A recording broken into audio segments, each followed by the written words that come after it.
Buenas tardes a todos. Bienvenidos a una sesión más de este entrenamiento continuo México contra el COVID. El día de hoy tenemos el gusto de presentarles a la licenciada Ileana Hilario. Ella es licenciada en terapia ocupacional con más de 12 años de experiencia en el área de hospitalización con pacientes con enfermedades respiratorias crónicas. Licenciada, bienvenida. Le cedo los micrófonos para que inicie con la sesión del día de hoy. Claro que sí. Muchísimas gracias. Muy bien. Bueno, buenas tardes. Me da mucho gusto estar aquí compartiendo con todos ustedes esta parte de terapia ocupacional, de qué manera incide la terapia ocupacional en estos pacientes que se encuentran en unidad de cuidados intensivos, posteriormente en el área hospitalaria y luego a la prealta.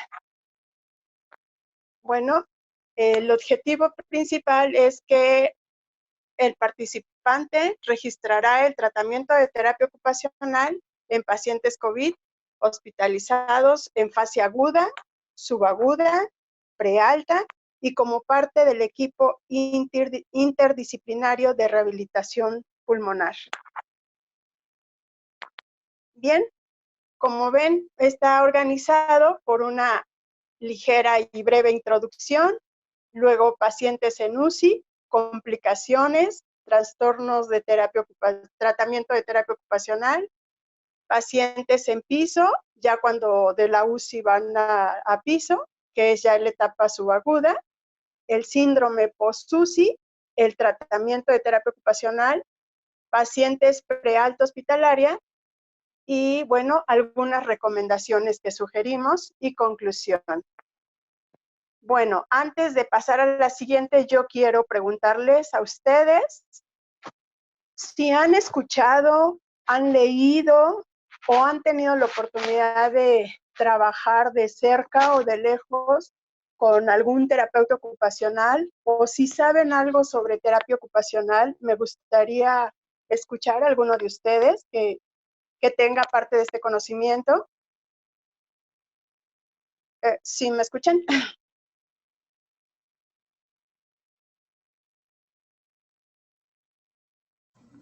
Sí, sí lo escuchamos, licenciada. Ahorita Okay. nuestros participantes van a comentar en el chat o van a alzar la mano. Sí. Bueno, ok.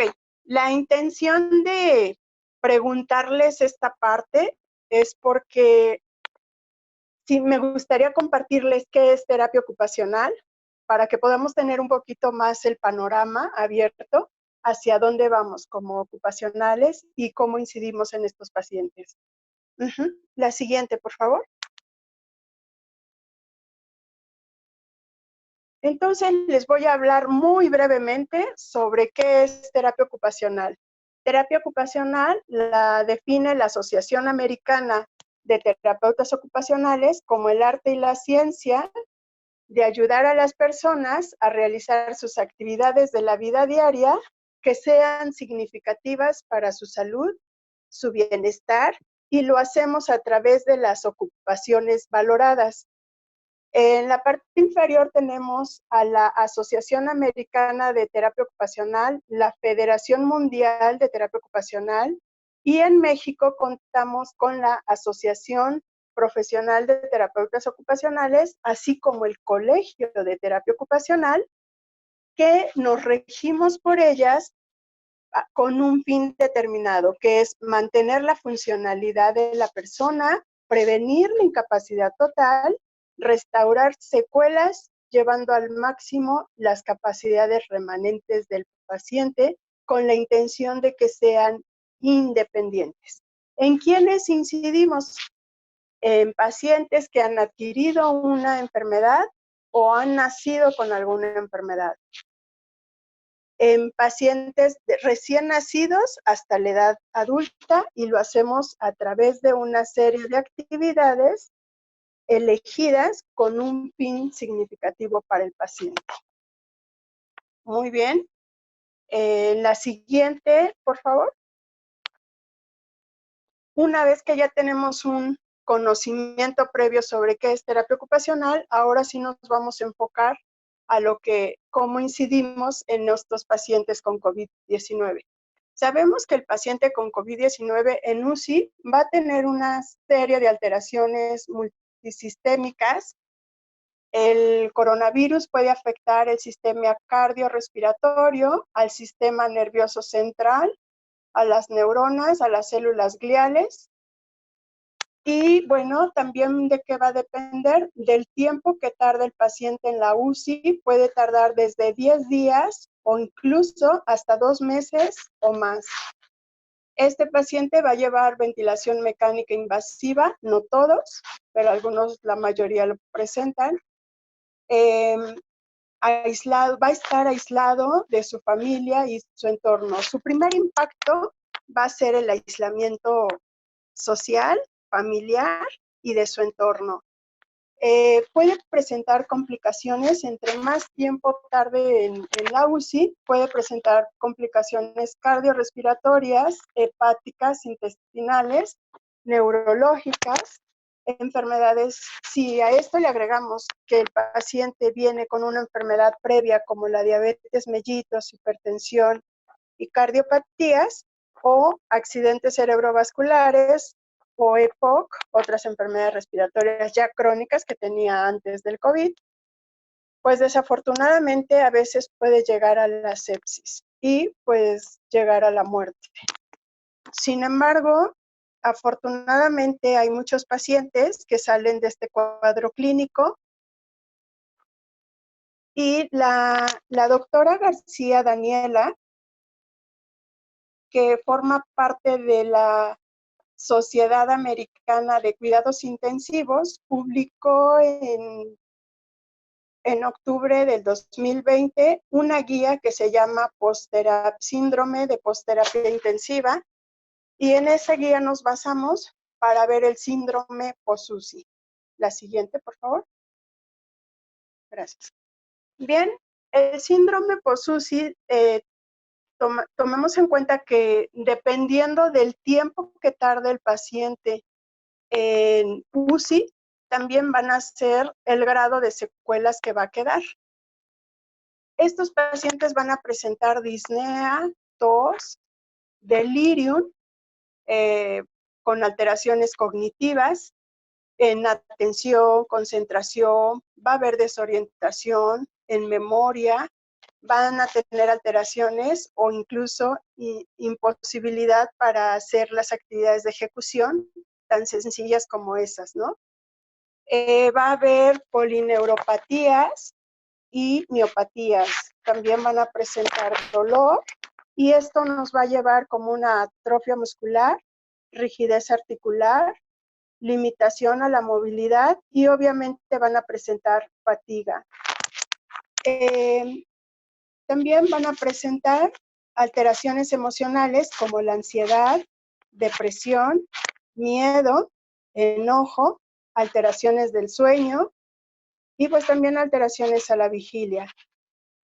Van a presentar algunos lesión del sistema nervioso periférico y del sistema nervioso central. En cuanto a las lesiones del sistema periférico, generalmente tienen mucho que ver con la posición prona. Depende del tiempo que tarden, puede haber lesión de plexo braquial o lesión de algunos nervios periféricos como el radial, cubital, etc. Dentro del sistema nervioso central, pues a veces tienen ageusia, anosmia. Obviamente que la ageusia y la anosmia la traen generalmente desde el inicio de antes de llegar a unidad de cuidados intensivos, ¿no? Como síntomas previos al COVID, como síntomas del COVID. Bueno, algunos pacientes desafortunadamente van a presentar accidentes cerebrovasculares, algunos encefalitis, Guillain-Barré, y bueno, también van a traer algunas alteraciones de la deglución. Recordemos que estos pacientes, los que sí van a estar entubados, depende del tiempo con el que hayan llevado en la intubación, van a presentar alteraciones de la deglución. Y bueno, otra de las secuelas, pues van a sentir esta parte de la necesidad de ver a los familiares, ¿verdad? Entonces, dentro de la parte emocional va a haber ansiedad, depresión, miedo, enojo, alteraciones del sueño. Ay, creo que ya lo habíamos visto, perdón. La siguiente, por favor.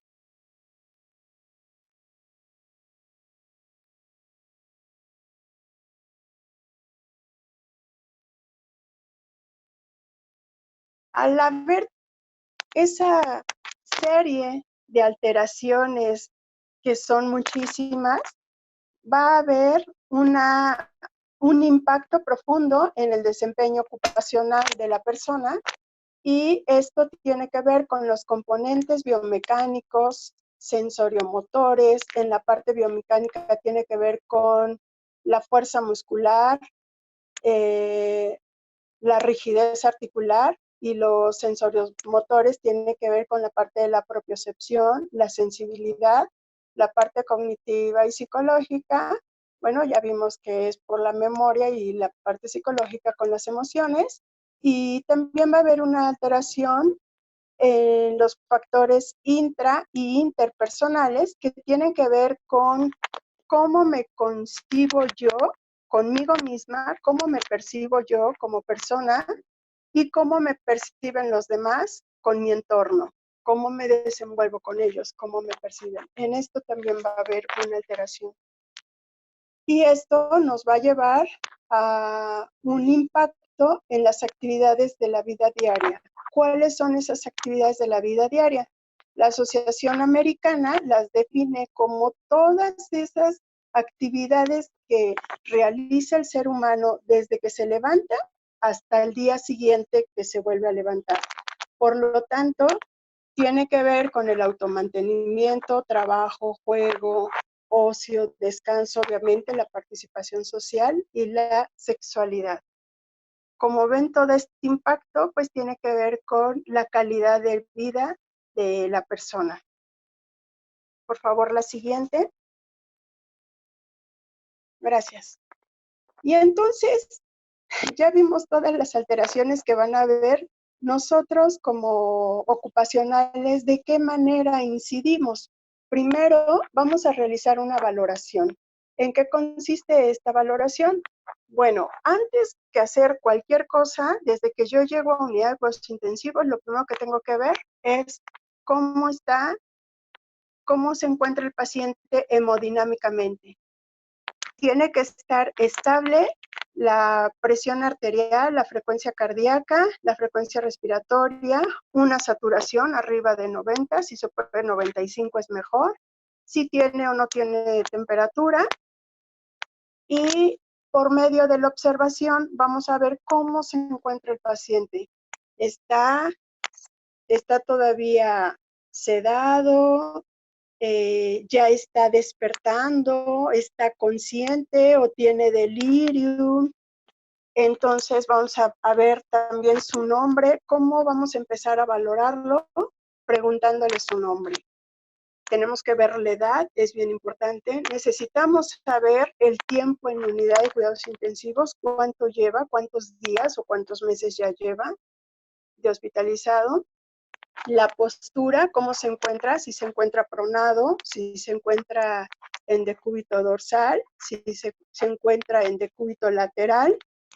Y para ello nos vamos a valer para la parte cognitiva y la de atención a través de un test estandarizado que se llama la prueba de Pfeiffer, que consiste en una serie de preguntas que son muy sencillas y que vamos a ver cómo el paciente las va a ir contestando. Si la primera pregunta no me la contesta y la segunda, pues ya no tiene caso que continúe con las demás, porque son las más fáciles.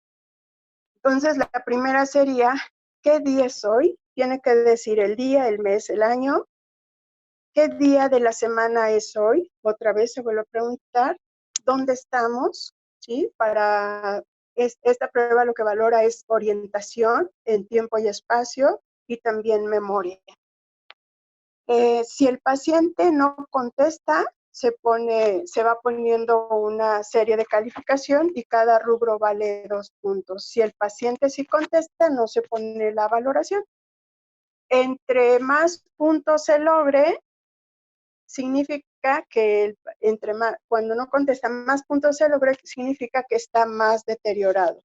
Menos calificación, menos deteriorado, más consciente y puede participar más en las actividades que vamos a trabajar con él. Otra cosa que se valora son las actividades básicas con el índice de Bartel, donde se valora las actividades básicas que son las más sencillas que necesita, las básicas que necesita el ser humano para vivir, como cuáles serían, por ejemplo, moverme, alimentarme, hacer del baño, en el retrete, y obviamente pues estas se encuentran alteradas, ¿no? Incluso ni siquiera a veces las hace ni una de todas ellas. Bueno, por medio de la familia, si tenemos contacto y oportunidad de estar en contacto con la familia, vemos cuál era su ocupación, cuál era su entorno, cuál era su escolaridad, es importante saberlo. Y una vez que ya valoramos todo esto, pasamos al siguiente, por favor. Vamos a empezar con la parte del tratamiento. Entonces podemos encontrar a la paciente pronada y en esta primera parte lo que trabajamos es, pues lo que tenemos que cuidar es las zonas de presión, o sea, la postura. Entonces tenemos que buscar alternativas a través de cojines muy pequeños o cuñas, de tal manera que puedan ayudar a liberar todas las salientes óseas y estar también de una forma lo más cómoda que le sea posible a la paciente. Sabemos que muchas personas no están acostumbradas a dormirse ni acostarse en esa postura y les fatiga mucho. Y aparte, bueno, a algunos les entra ansiedad. Entonces, tratamos de buscar alternativas de cojines y de cómo acomodarla para que esté lo más tranquila que sea posible, porque bueno, sabemos que en esa postura favorece mucho a incrementar la saturación.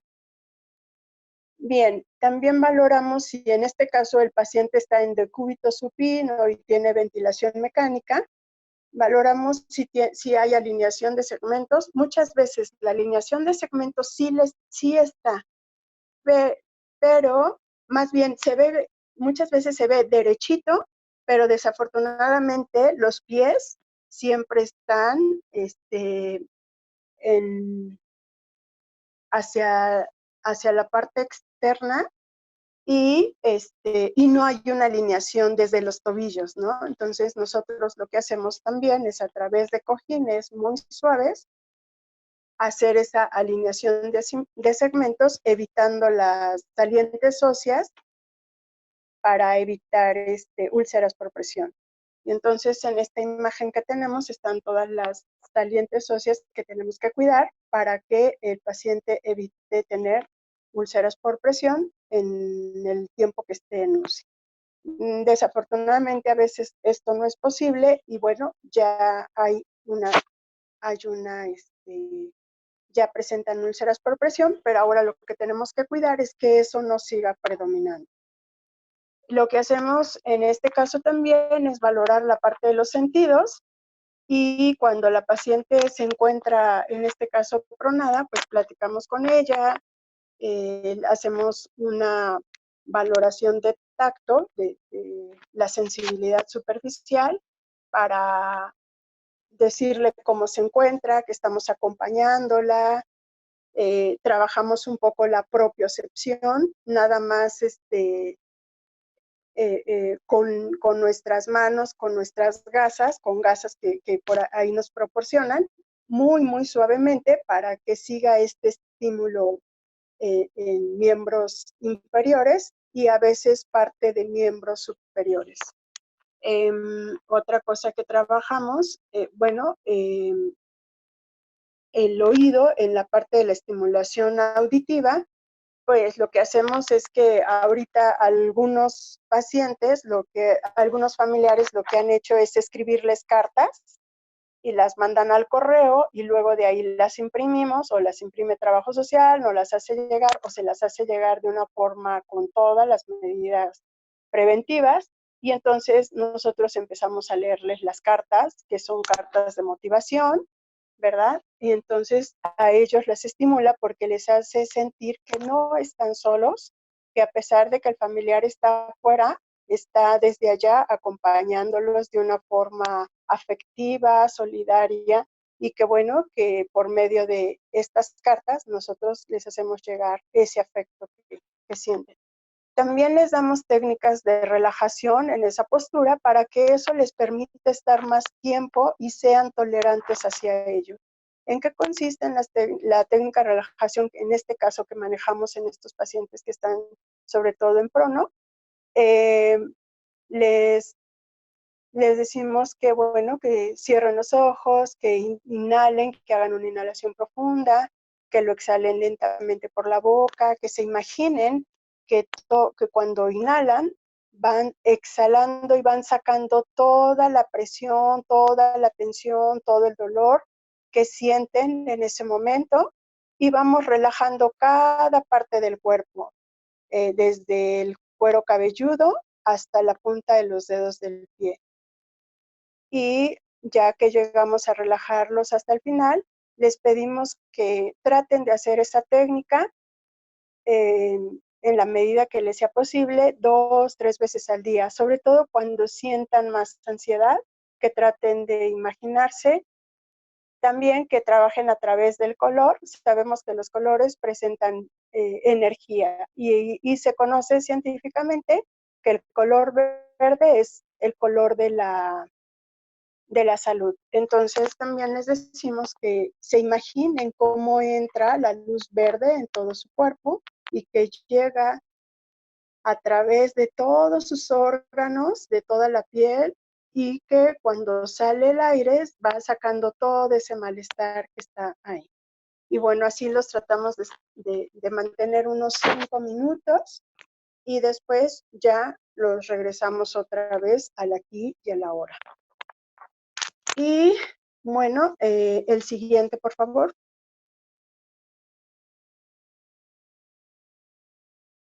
Bien, en la valoración, gracias. En la valoración de la sensibilidad, pues vamos a valorar la parte de la sensibilidad superficial, la profunda, y en la parte de la superficial lo que vamos a hacer es a través de un algodón pasarlo en una zona del cuerpo sin decirle, tratar nosotros de estar a la mitad del cuerpo y pasarle el algodón, decirle que vamos a hacer una valoración. Si el paciente tiene los ojos abiertos, le vamos a pedir que por favor los cierre y no le vamos a decir qué tipo de valoración vamos a hacer. Solo vamos a pasar el algodón y le vamos a preguntar si lo siente. Si lo siente y en qué zona del cuerpo lo siente. Esto lo vamos a valorar por dermatomas. Si lo siente en la parte palmar, en la parte dorsal, si estamos en un brazo, en una pierna, nos tiene que decir exactamente la zona. Obviamente, si la percibe, ¿no? En la parte de la sensibilidad profunda, pues vamos a valorar la parte de la parestesia presionando ligeramente la zona y preguntarle también si siente esa presión. Y ya nos contestará si sí o no, si lo siente mucho, si lo siente poco, o incluso ni siquiera lo tolera, ¿no? Y también vamos a valorar la parte propioceptiva. ¿Cómo vamos a valorar la propiocepción en miembros inferiores? Bueno, primero nos vamos a parar a la altura de la cadera y lo que vamos a hacer es agarrar con la mano el tobillo del miembro inferior y lo único que vamos a hacer es decirle igual que si cierre los ojos. Toda esta valoración la vamos a hacer con los ojos cerrados. Vamos a mover la pierna hacia la parte interna y hacia la parte externa, en ABD y ADD. Pero le vamos a decir que cuando acerquemos la pierna la pierna que estamos tomando hacia su otra pierna es la parte de adentro, y cuando salga fuera de la cama es la parte de afuera. Y ella nos tiene que indicar si es hacia adentro o es hacia afuera. Entonces nosotros haremos una serie de movimientos de repeticiones, dos repeticiones o 3, y ya ella nos indicará si estamos hacia adentro o hacia afuera, y así lo haremos con la otra parte del otro miembro. También elevaremos la pierna, haremos una flexión de cadera y llegaremos a la parte neutra, y también ella nos dirá si va hacia arriba, hacia abajo, y una vez que terminemos vamos a valorar los brazos y vamos a hacer casi los mismos movimientos. El objetivo de esta valoración pues es que nos diga si lo siente o no lo siente, ¿no? Y después nos iremos con miembros superiores. Si mueve él o ella los miembros superiores, solamente vamos a tomar uno y vamos a hacer una serie de movimientos de flexión, de ABD, de flexión de codo, y le vamos a pedir que con el otro miembro él haga los mismos movimientos que siente que yo estoy realizando con el miembro que estoy tocando. Si los realiza, bueno, tendrá una percepción estable, y si no, una propiocepción estable, y si no, bueno, pues está alterada desde ahí. Luego, para valorar la parte cortical, le vamos a dar un objeto que lo tome en las manos, también con los ojos cerrados, y que nos describa cómo es ese objeto, si es cuadrado, circular, que nos describa qué es, qué siente, qué tiene. Y pues él ya nos indicará qué es, si está frío, si está caliente, si es rasposo, si es áspero, si percibe la figura, ¿no? Que tiene que ver con la esterognosia. Y otra cosa que vamos a valorar, pues es si la piel presenta edema. Si ya presenta úlceras por presión, bueno, tenemos que tener mucho cuidado y seguir con las medidas para que esto no sea más grave, ¿no? Con las medidas de alineación. Una vez que tenemos esta valoración, por favor, la siguiente.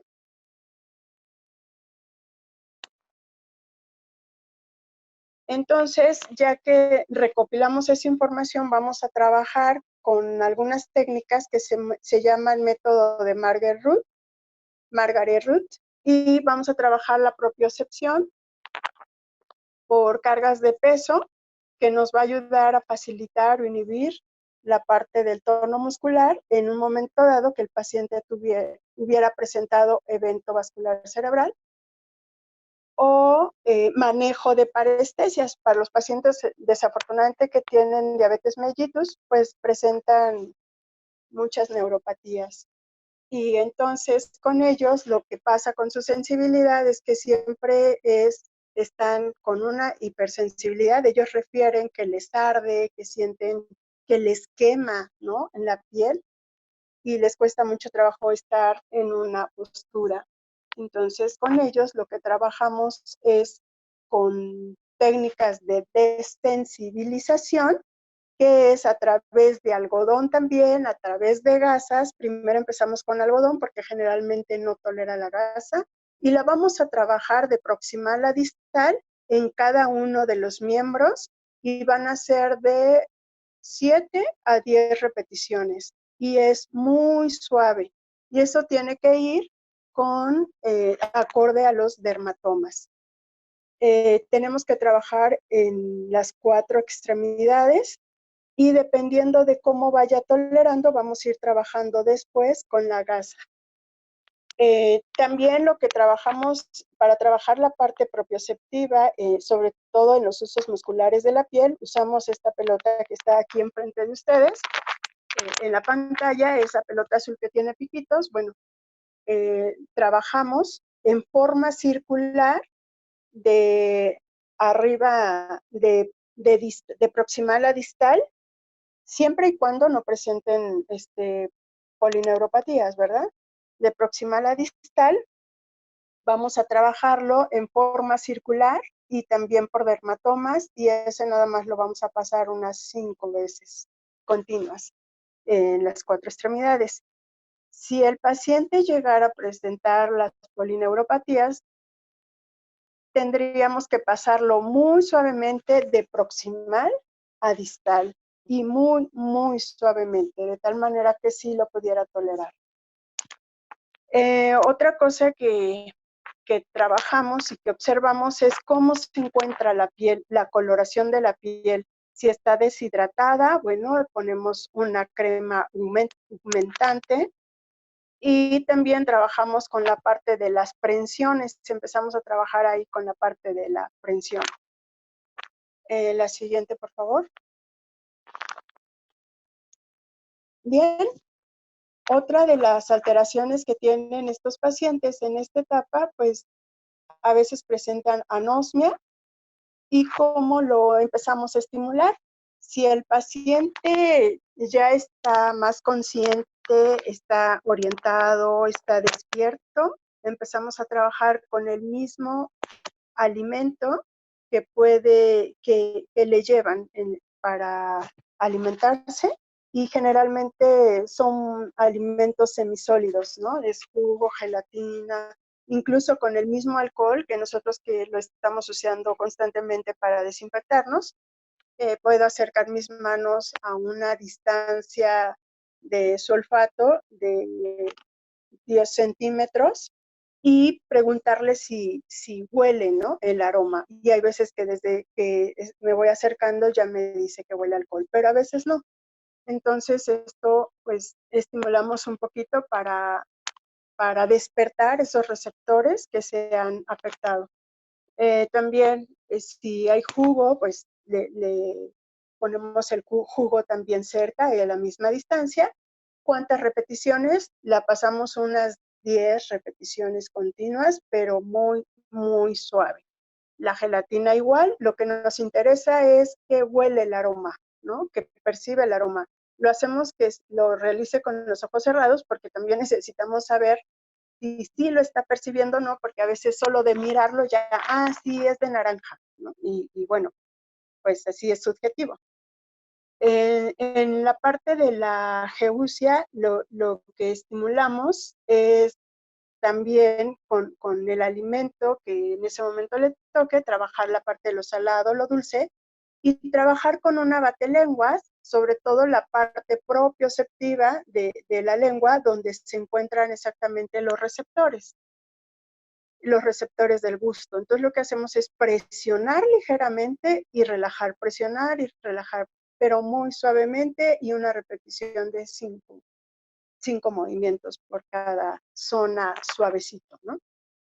Bien, y en cuanto a la vista, lo que hacemos es pedirle a los familiares que nos proporcionen una fotografía, de ser posible, primero donde se encuentre solo el paciente, donde le enseñamos el cómo está para que se identifique, ¿no?, cómo es, y luego donde está la familia. Si son casados, bueno, pues que esté su esposa, su esposo y sus hijos. ¿Cómo le estimulamos? Le enseñamos la fotografía y le preguntamos quiénes son los que están ahí. No, pues mi esposa. ¿Cómo se llama tu esposa? ¿Cómo se llaman tus hijos? ¿En dónde se encuentran? No, pues en un jardín. ¿Es de día? ¿Es de noche? Otra cosa que están haciendo y que me parece muy, muy significativo para el paciente son las videollamadas, que generalmente esas las hace más enfermería y los médicos, enfermería apoyado por los médicos, para que puedan seguir con ese contacto afectivo, familiar, ¿no? Y que sepa el familiar que lo están esperando y que lo que mejor desean para él es su recuperación, y que esté tranquilo, que sus familiares están esperándolos también tranquilamente. Entonces, ahí también se estimula la vista. En la parte del oído, lo que hacemos es que ahorita que han estado escribiéndoles algunas cartas, nosotros les leemos algunas cartas, otras también los hace enfermería, y bueno, ya es una forma también de estimular al sistema auditivo. y la parte afectiva, como es importante en ellos. La siguiente, por favor. En estos pacientes se van a encontrar alterada la comunicación, sobre todo la comunicación verbal. Perdón. Como ven, el que haya sido entubado, el que tenga traqueostomía, pues hay una alteración de las cuerdas vocales temporal. Entonces, su comunicación verbal pues se encuentra limitada. Y entonces lo que nosotros hacemos es esta serie de tableros, que el primero, que es de color morado en la parte central, es donde nos habla de las emociones, que nos exprese cómo se siente. La parte es el muñequito donde es él, y las preguntas de los muñequitos es: me siento triste, enojado, angustiado, con ansiedad, siento miedo. En la otra parte del tablero es con las necesidades básicas. Una parte sí es que si se siente contento o enfadado, pero en las otras es que nos exprese si tiene hambre, si tiene sed, si tiene sueño, si tiene ganas de hacer del baño, ¿verdad? O tiene ganas de leer, o escuchar música, o escuchar algún otro sonido que nos exprese esas necesidades básicas. Ahora, si nos quisiera expresar algo más, que nos quiera escribir más cosas de cómo se siente o de sus inquietudes, o preguntarle incluso algo a sus mismos familiares, hay un tablero del alfabeto, que entonces nosotros vamos señalando. Si él puede moverse, pues él señala las letras y nosotros las vamos escribiendo, o si él ya tiene la aprensión, pues la realiza. Si no señalamos las letras, él nos dice sí con algún movimiento y nosotros ponemos cada letra hasta que él forme la palabra. Y entonces es una forma de lograr esa comunicación. La intención de estos instrumentos es que faciliten al paciente la comunicación, que a pesar de siempre haya algo que le podamos ofrecer para que se siga expresando. Y en la otra parte tenemos actividades de prensiones. Ahí lo que empezamos a hacer es, una es que primero yo empiece a escribir las letras y forme la palabra y se la diga, ¿no? Él me la haga saber, o le haga saber al médico lo que le quiere preguntar, o a la enfermera o al familiar. Y otra es que él empiece también a realizar la escritura, y para ello empezamos a poner actividades de prensión,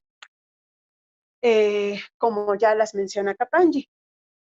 Y la intención es que aparte de lograr esa comunicación para la pinza fina, que también empiece a lograr tener esa aprensión para las actividades de alimentación, que pueda llevar el alimento hacia la boca. Y si aún no pudiera llevar el alimento hacia la boca, pues al menos que empecemos a trabajar con esas funciones para que cuando ya pueda y lo desteten, sea más fácil para él empezar a realizar ese movimiento coordinado. La siguiente, por favor.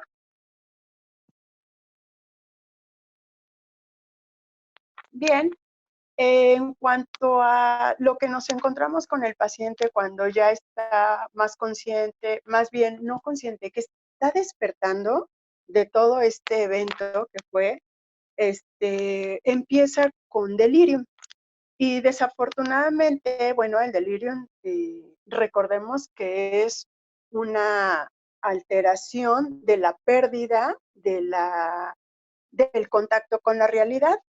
Y esto nos puede traer como consecuencia alteración en la atención, en la concentración, en la memoria.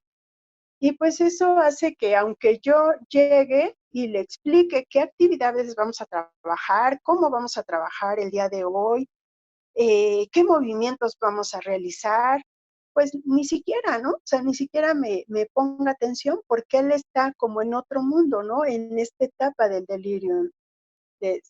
está despertando, está como ubicándose dónde está, no está en esta conciencia del aquí y el ahora. Para ello, nosotros trabajamos diferentes técnicas y antes de realizarlos, valoramos la edad, la ocupación. Es importante saber a qué se dedicaba el paciente, el nivel de escolar que tiene y el entorno en donde él vive, ¿no? En la Ciudad de México, en el interior, en dónde. Es importante. Empezamos a trabajar con sopa de letras, que son muy, muy sencillas, pero las mandamos a ampliar para que no se le dificulte. Recordar que tiene alteración también en los sentidos y aparte no sabemos si el paciente usa lentes. Entonces sí tratamos de que sean grandes para que empiece a trabajar con ello. Otro estímulo que ponemos al lado es esa serie con colores, con figuras, con formas, y en este caso la figura que está del lado derecho hacia la parte inferior, lo que decimos es en la primera hilera,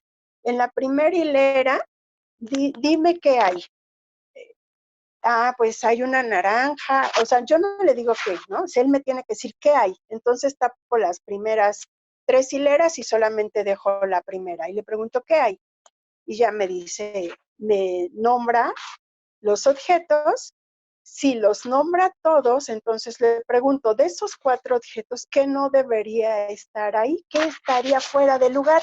Entonces, pues ya él, obviamente, pues si empieza a estar más consciente, me va a decir, pues el stop, ¿no?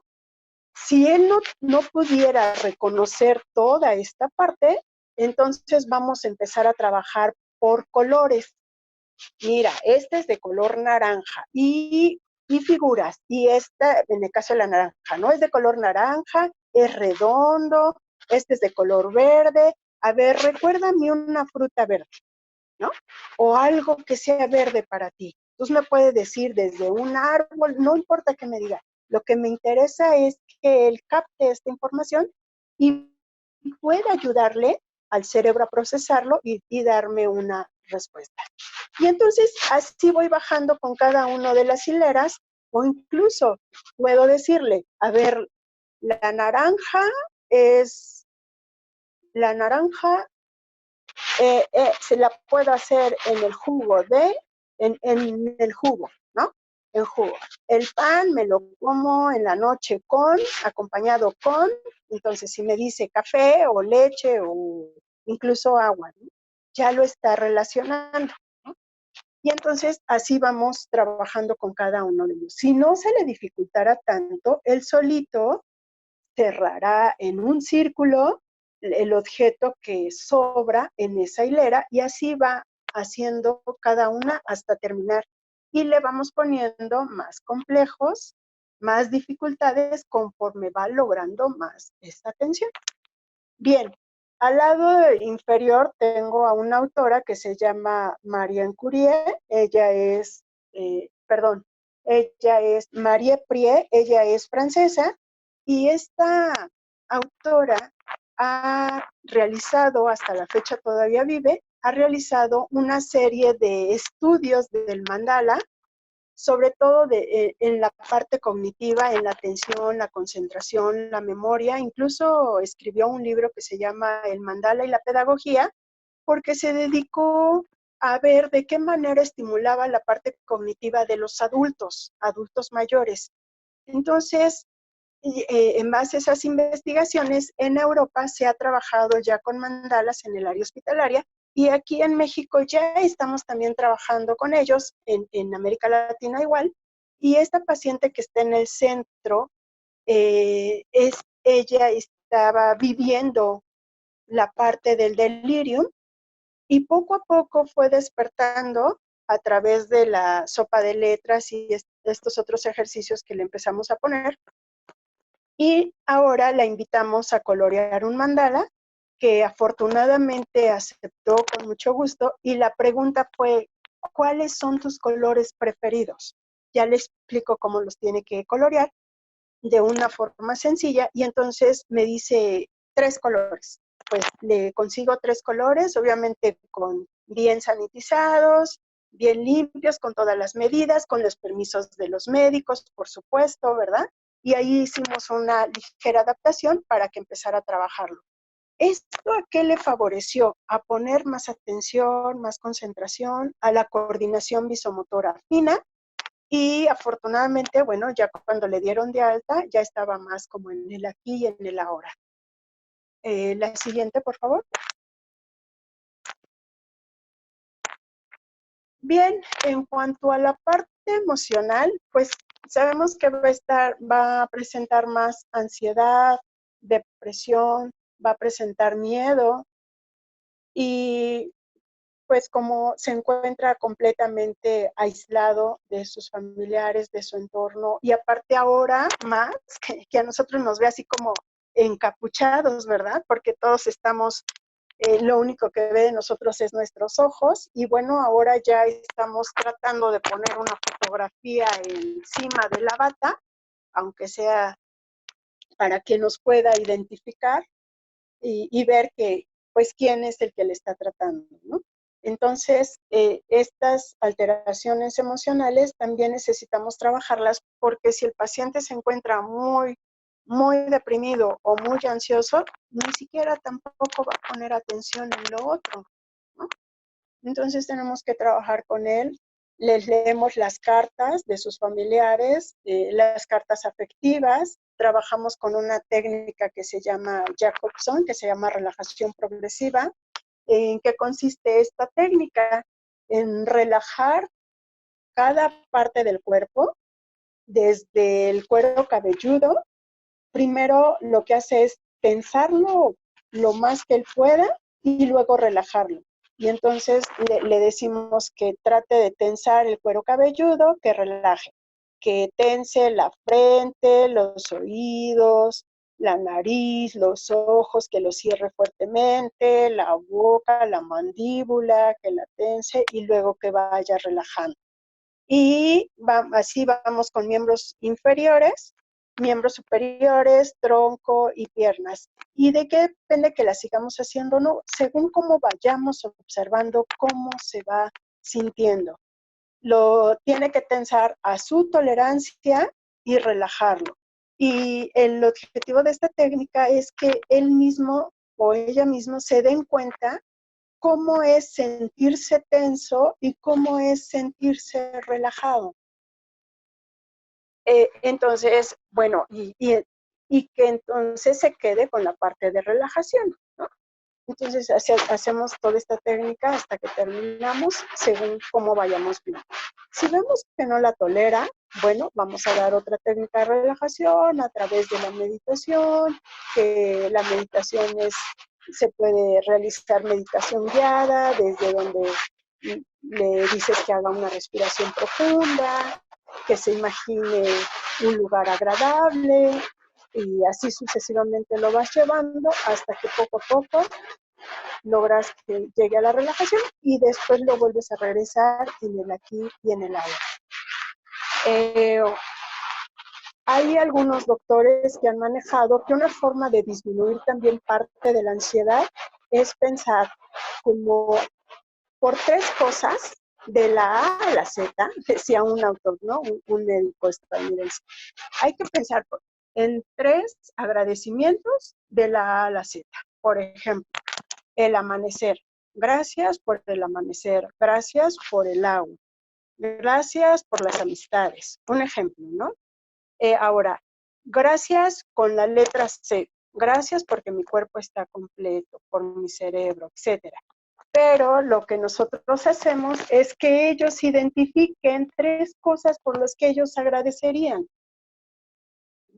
Y entonces, bueno, la mayoría dice, bueno, pues tengo vida, porque volví a abrir los ojos, porque todavía estoy sintiendo, ¿verdad? Aunque esté en esta limitación, pero porque puedo ver a mis familiares a través de una videollamada, etcétera, porque tengo esperanzas de salir de aquí. Y así vamos trabajando con esa parte para que su enfoque también sea en mirar también qué sí tengo y no enfocarnos en lo que no. Otra de las técnicas que usamos es también a través del mandala en arte terapia. Quiero comunicarles que el mandala no solamente está para la parte cognitiva, sino que actualmente también está para la parte de relajación, para la parte de expresar nuestras emociones, y según que yo quiera, puedo encontrarlos. Y entonces usamos también esta técnica para que en vez de esté pensando en por qué a mí, cómo me sucedió a mí, no es posible, piense en los colores, pase el tiempo coloreando, relaje esta parte y le ayude a la atención, a la concentración, a la relajación, y ya le permita ver o al menos sentirse un poquito diferente. La siguiente, por favor.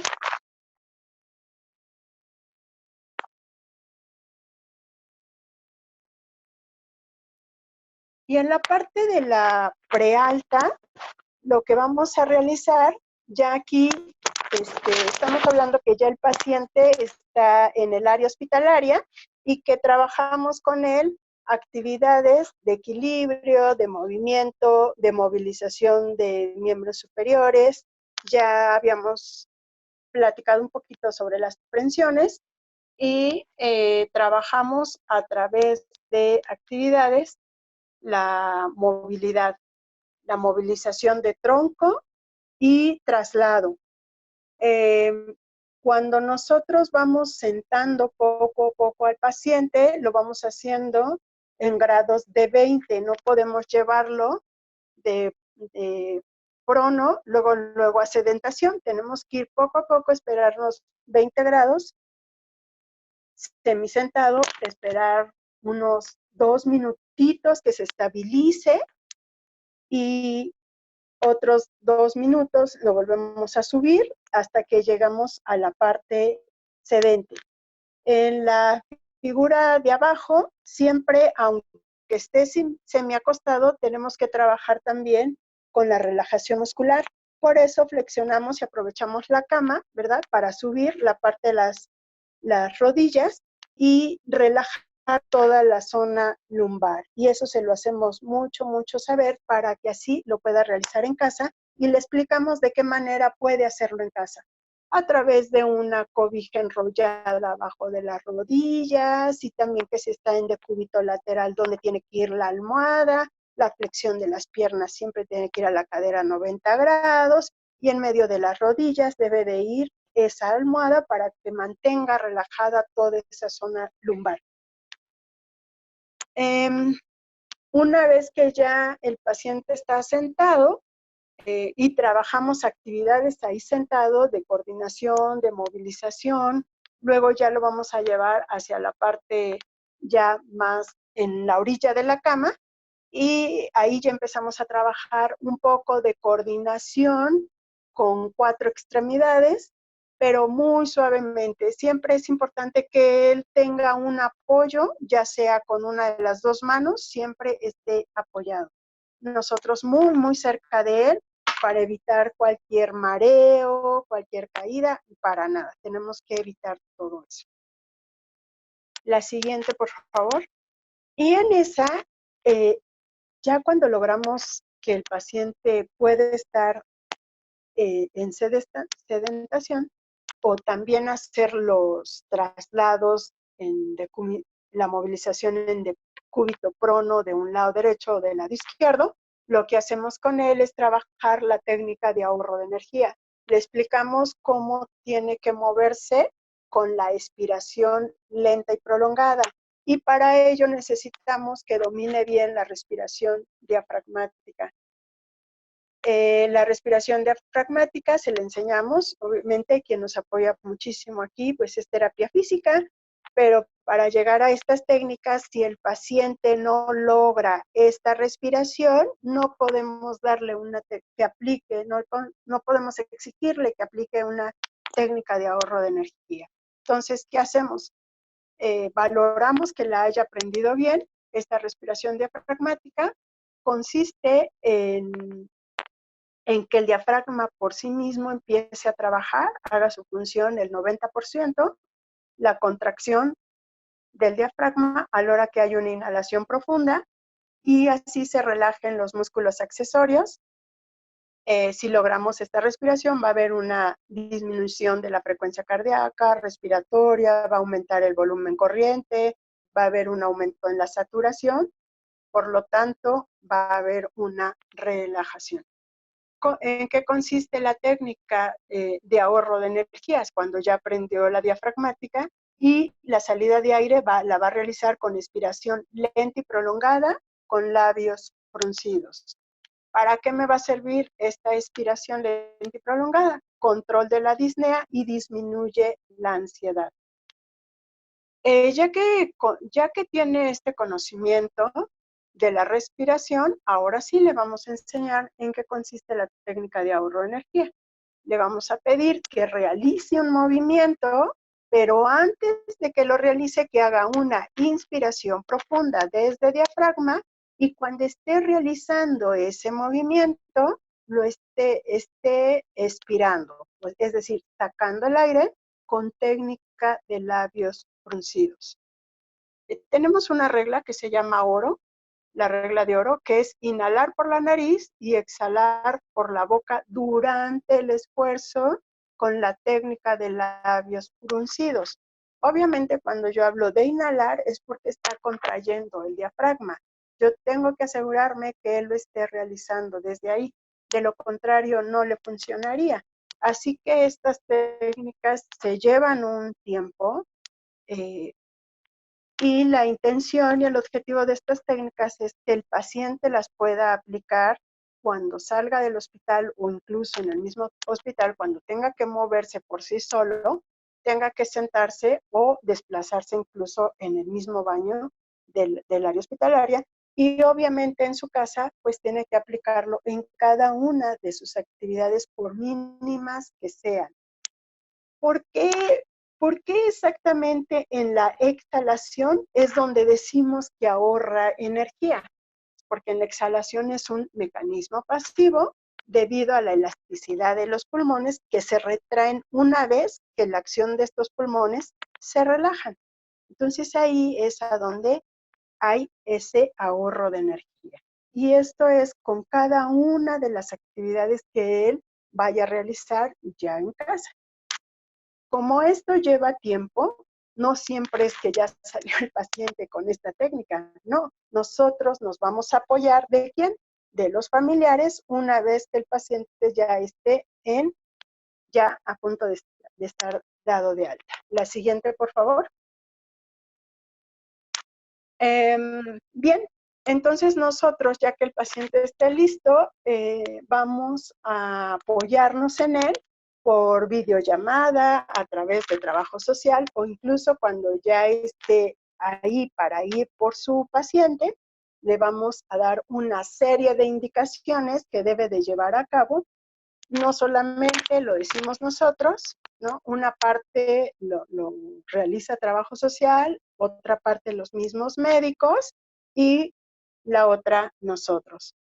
Entonces es decirle que esté en casa mínimo por 15 días consecutivos después del alta, que las visitas solamente tienen que ser por videollamada, que tiene que cuidar mucho la parte de higiene personal. Las medidas de prevención deben de estar al 100%, como la parte de lavado de manos, de limpiar las áreas, las superficies donde esté él, lavar sus sábanas y todo por separado, sus trastes por separado, ¿verdad? Y lo importante que es la estimulación sensorial para la parte propioceptiva y que logre el movimiento, y la parte cognitiva. Entonces, lo que hacemos es, a veces les mandamos qué queremos que sigan trabajando por medio del teléfono, y ya ellos lo imprimen y lo continúan trabajando sin tomar en cuenta, sin dejar en cuenta que el tratamiento va a continuar después de que regresó a casa, que ya estuvo en ese periodo de aislamiento todavía, y que pasando un mes o 2 meses va a regresar a la consulta externa a continuar con su tratamiento.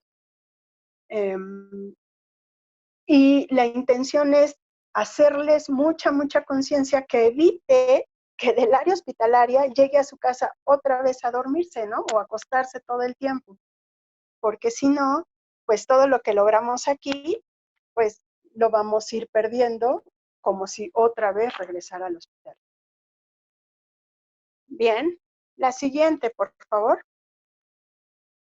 Y bueno, como conclusión, los pacientes dados de alta con COVID-19, si no se continúa con su tratamiento de rehabilitación en casa y posterior a la consulta externa, el riesgo es otra ola de morbilidad, de mortalidad graves otra vez, ¿no?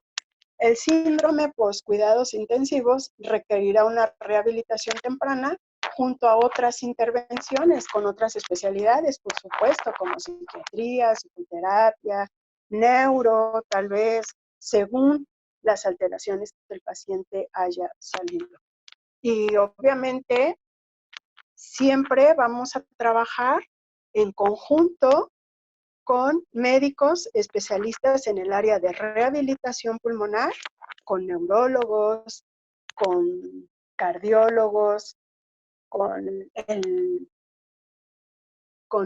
los psiquiatras, con los psicólogos, ¿verdad? O sea, de la mano, en equipo siempre, para que podamos darle una mejor calidad de vida al paciente y que, bueno, que todos formamos parte de un equipo multidisciplinario.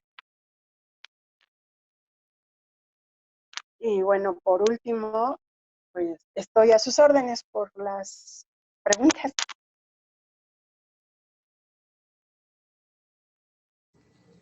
Muchas gracias, licenciada. Les recordamos a los participantes que es una sesión a micrófono abierto, por lo que si ustedes quieren hacerle algún comentario o alguna pregunta a la licenciada, lo pueden hacer desde el chat o levantar la mano desde su plataforma y nosotros desactivaremos su micrófono. Mientras, licenciada, ya tenemos algunos comentarios y algunas preguntas que pusieron los participantes aquí en el chat. Vamos a iniciar. Sí, bueno, pues antes de comenzar con las preguntas y comentarios, agradecerle su participación porque en verdad este tema ha sido muy relevante, no lo habíamos contemplado y con toda la exposición que nos hizo el día de hoy, realmente vemos todas las oportunidades que pueden haber justo para darle una mejor atención y sobre todo recuperar todas estas estrategias que nos comentó el día de hoy. Con relación a esto, justo hay bastantes comentarios, bastante interés. Por ejemplo, MSA Valadeso comenta: gracias, buenas tardes, licenciada Ileana. ¿Usted sabe respecto a los procesos al interior del hospital COVID si los ejercicios se llevan a cabo, dado el escaso personal que seguramente hay en cada uno de ellos, y sobre todo que no hay acceso a los familiares para ejecutarlos e ir estimulando al paciente que va en recuperación? Hago en especial esta pregunta, pues una gran amiga está en este momento en UCI y ya tiene 2 meses. Muchas gracias por su presentación. Desafortunadamente no somos muchas terapeutas ocupacionales. Estoy hablando que en el Instituto de Enfermedades Respiratorias está su servidora y pues nada más cuentan con mi apoyo y son muchísimo la cantidad de pacientes y a veces voy solamente a un piso, a veces otro piso, otro día me toca otro piso, otro día otro. Entonces, lo que nosotros nos apoyamos mucho con las enfermeras. Afortunadamente hay una relación de comunicación y entonces con ellas es con las que nos hemos apoyado y con mis compañeros obviamente de terapia física. Pero sí faltan bastantes terapeutas. Así es, muchísimas gracias, licenciada Ileana. Me sumo a las felicitaciones también de mi compañera y de mi compañero, el doctor Luis. La verdad que son siempre temas que muy pertinentes en el periodo que estamos viviendo. Le hago extenso el comentario del doctor Julio Suero Padilla, que dice: en el caso del test que mencionó en su plática, si el paciente estuvo sedado por un tiempo por intubación, el valorar tiempo y espacio en estos pacientes no es posible. ¿Cómo valoran estos puntos en los pacientes que van a estar despiertos? Gracias. Sí, cuando no es posible valorarlo, lo que realizamos es, los doctores están aplicando otras valoraciones, como es los cuestionarios de MODCA, ¿no? Es conforme ellos son los que valoran esa parte, y entonces ya no los hacen saber. Ahora, algo que cabe recalcar es que si el paciente estuviera todavía muy sedado, pues no nos es posible todavía trabajar con él. Para eso es importante la valoración médica y que ellos ya nos puedan decir, ahora sí, ya puedes trabajar con ellos porque ya está despierto, ¿no? Muchas gracias, licenciada. Aquí también tenemos otro comentario del doctor Mario Flores Jiménez que dice: considero que la terapia ocupacional contribuye de forma muy importante a mejorar la calidad de vida y disminuir la necesidad de dependencia al aumentar su autonomía de las personas. Muchas gracias por la información, licenciada. Gracias. Aquí tenemos otro comentario del doctor Mario Flores Jiménez. Buenas tardes. En mi centro de trabajo, Hospital COVID, carecemos de personal capacitado en terapia ocupacional. El personal de enfermería y de inhaloterapia hacen estas funciones lo mejor que pueden, pero no se dedican especialmente a esta función. Desconozco si existan estas plazas dentro de la Secretaría de Salud. Recuerdo haber visto estas acciones únicamente en un hospital del ISSSTE, en servicio de geriatría. Estas acciones son fundamentales para la reincorporación de los pacientes, personas a su vida diaria. Muchas gracias por la información. Muchas gracias. De hecho, uno de nuestros objetivos, bueno, como terapeutas, es que nos demos a conocer con otros colegas y poco a poco se vayan enamorando de lo que es la rehabilitación pulmonar. Sí, licenciada, también tenemos varios comentarios. En esta ocasión es de Mayra Ramírez.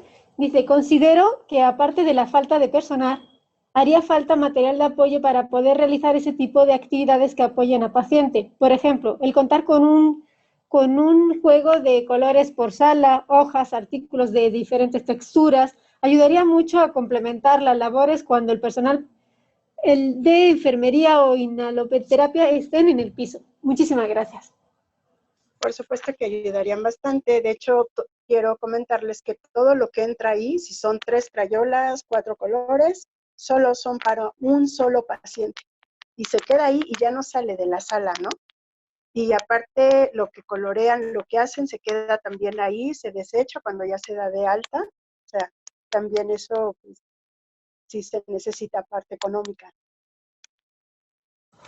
Sí, muchas gracias, licenciada. Y con base a estas inquietudes que al final han coincidido bastantes comentarios de que no hay tanto personal justo formado en este ámbito, si pensáramos, por ejemplo, en trabajo interdisciplinario, usted comentaba la labor de las enfermeras, pero ¿a quién más o cómo nos podríamos apoyar justo para darle este tipo de capacitación a otro personal que también pueda hacerlo? Porque incluso comentábamos que este tipo de ejercicios también son muy importantes para los familiares, que al final son los que cuidan a las personas que están en estas condiciones de salud. ¿Qué nos podría decir al respecto, licenciada? Por supuesto.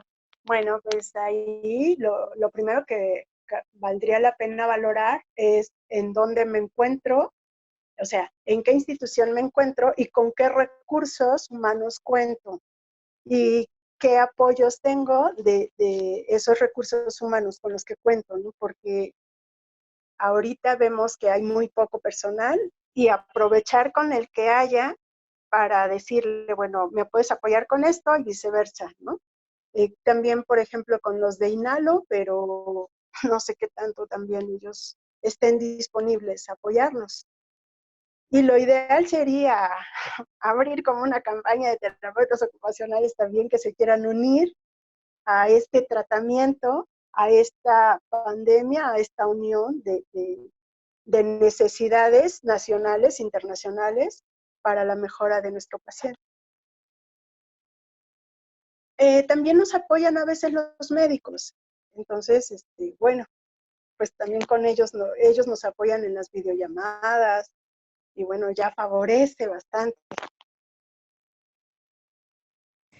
Muchas gracias. También nos surgía la duda con todas las estrategias y las actividades que ponía en su presentación, si se ha pensado, por ejemplo, en la integración de algunos animalitos domésticos que de alguna manera también puedan servir de apoyo justo para este contacto afectivo, emocional, que muchas veces tiene un valor muy significativo y simbólico para los pacientes. No sé si esto también esté contemplado y si lo han manejado.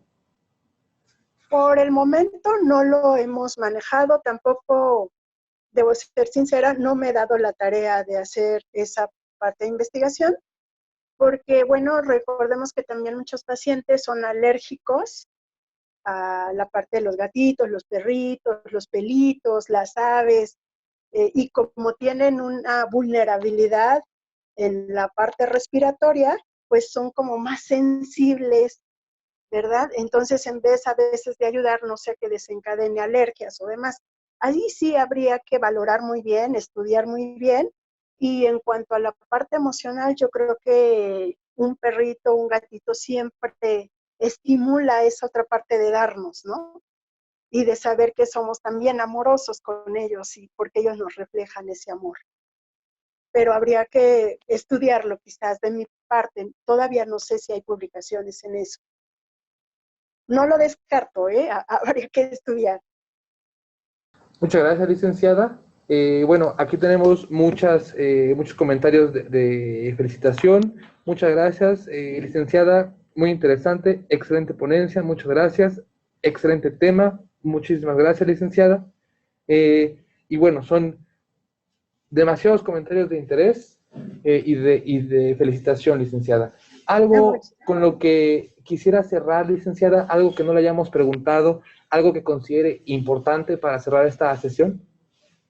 Bueno, nada más me gustaría hacerles saber que todo esto fue basado en evidencia, que no es algo que pienso que puede ser, que se está llevando apenas, ¿no? Digo, llevamos ya muchos años trabajando con pacientes con enfermedades respiratorias crónicas dentro de la UCI, dentro del área hospitalaria. Ahora esto es nuevo porque lo tenemos que hacer muy diferente.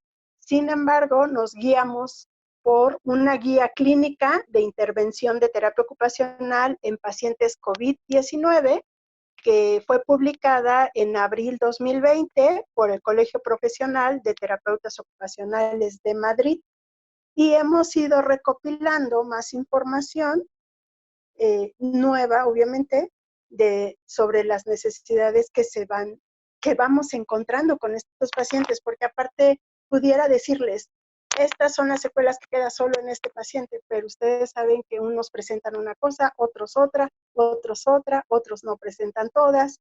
Entonces, el tratamiento siempre debe ser individualizado.